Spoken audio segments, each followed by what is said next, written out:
We know that relationships are important, but with so much focus on tasks, we rarely take time to work on relationships in our meetings. Hi, everyone. This is Bob, and welcome to this week's Practicing Connection Practicast, where we highlight a specific practice you can use in your life and work. This week's practice is a group activity to foster connections in meetings.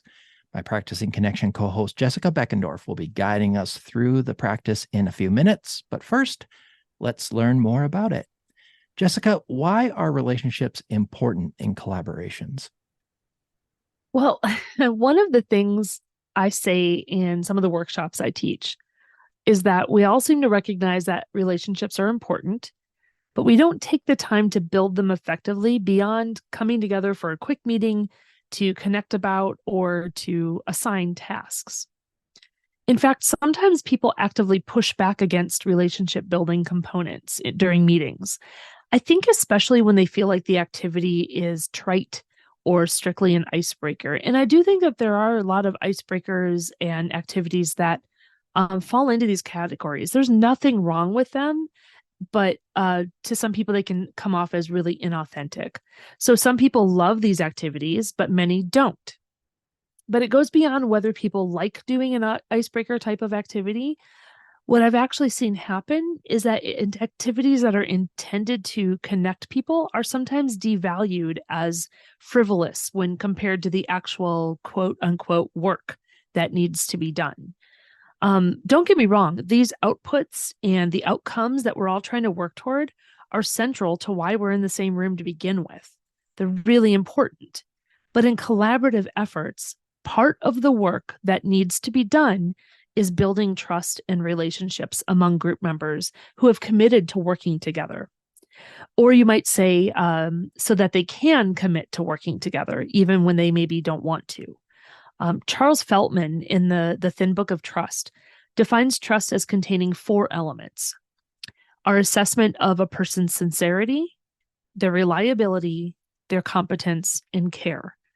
Care is perhaps the most important one of those elements, yet we arrange our meetings around things that only touch on 2 of those, reliability and competence. It's really baked into our culture that if we're not doing tasks, then we must not be doing anything useful at all. But because trust is a key element in any collaboration, relationship building is a useful outcome of our work together. I want you to get that in your head. Relationship building is a useful outcome of our work together. It helps us understand new perspectives and build empathy for how we each experience an issue. It can help us develop an appreciation for how each of us works and how the kinds of contributions we make to projects. Which in the end can help us utilize the strengths of each team member better. And it leaves room for innovative solutions because we aren't shutting ideas down right away because we know that person and we're more willing to hear them out, or we've developed an understanding of that person or empathy for that person or whatever that is, and we're more willing to hear them out. I'm curious to learn more about what goes into choosing a question for a check-in or how we design kind of these connecting activities. Yeah, that's a really good question. And I think I just did it very automatically until you asked this question. I had to think about it and break it down. I guess first, I like to consider whether the group already knows each other or whether they're a more newly formed group. If the group is new to each other, they often actually kind of expect some sort of activity that encourages connection at the beginning, at least at first. If the group is not new to each other, maybe they've been getting together for a while, then I think you'd want to consider 2 things. First, what's the current group culture? Think about things like who's in the group, what are their communication styles and preferences, how well do they already know each other and work together? Are there difficult power dynamics at play? And then the other thing to consider would be, what is the purpose that they're coming together for? What are they there in the same room around? Whether it's a new group or not, it's always important to consider psychological safety So things like encouraging participation, but making it absolutely okay to pass, or making sure your activity contains elements of anonymity along with the sharing, so that there are activities that, in fact, I would start with the activities that bring in a little bit of anonymity sometimes. It just depends on the group. After considering all of that, the questions and activities I like to choose for connecting people usually involve something that connects them to their humanity, something that connects them to each other, and then a third, something that connects them to this moment, why they're here in the room together. I like that point about this moment. Like, what's the importance of this moment? Why are we here? What are we here to do? And connecting around that purpose as well. So, as a facilitator in a meeting, if we're doing one of these activities or asking a check-in question, what kinds of things do you think we need to be prepared for? I would say be prepared for mixed responses. Be prepared for groaning, eye rolls, and reluctance from some. Be prepared for some to just go through the motions and comply with what you're asking them to do. And be prepared for some of them to be enthusiastic about it and to want more of it. I think you'll also want to recognize that you're asking for a lot from some of the group members. Not everyone loves sharing about themselves. And sometimes you can even voice that. You can say, hey, guys, I know I'm asking for a lot here. I completely get that. And then sometimes if you just model it a little bit and show a little bit of vulnerability to start with, it makes it a little bit easier for others. It's also important to read the room a little bit and always, always, always have other activities or check-in questions ready in the background if the mood of the room isn't a match for the activity or questions you planned. And this works in virtual rooms also. So be willing to adapt your plan. And then last, I would be prepared to include connection activities more often, because groups will expect it a little at the beginning, but nobody expects to be given a connection activity once the group's been going for a while. But I would recommend thinking about including connection activities more often and ramp them up a bit when a new person joins the group, right? You want to onboard them. You want to make them feel connected to the group. You want to make the group feel connected to them. So make connection part of the group rituals and culture. Can you guide us through how this might work? Walk us through Yeah. a couple of practices. Yeah, I have two that I'll walk you through, since one of them is a simple check-in question for when you're really short on time.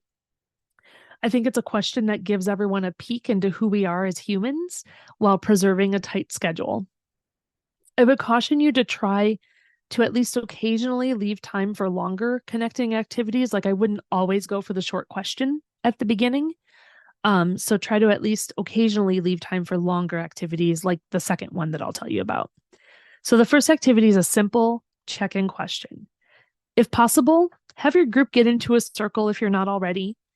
You're going to have each person share their name and ask them to add 1 to 2 words your friends would use to describe you. That's it. If it's a really large group, you can have them split up into smaller groups, but I think it's really beneficial to have everyone to be able to hear what everyone is saying. The second activity is called The Story of Your Name. And it comes from one of my favorite books for activities like this, Training to Imagine by Kat Coppett. It will take about 1 to 2 minutes per participant. This activity is really powerful when everyone can hear everyone else's story. But if you have a larger group, you can split them up into smaller groups if you need to. So if possible, again, get everyone into a circle. Have each participant share the story of their name. Let them know that they can tell the story of their first name, their last name, a nickname, their middle name, whatever they like. Model the process by going first, giving them an example. As a facilitator, it's sometimes helpful because you might be a little nervous, sometimes helpful just to have prepared it ahead of time. So then they're going to go around the circle, and you'll kind of help to facilitate making sure that they're passing it on to the next person.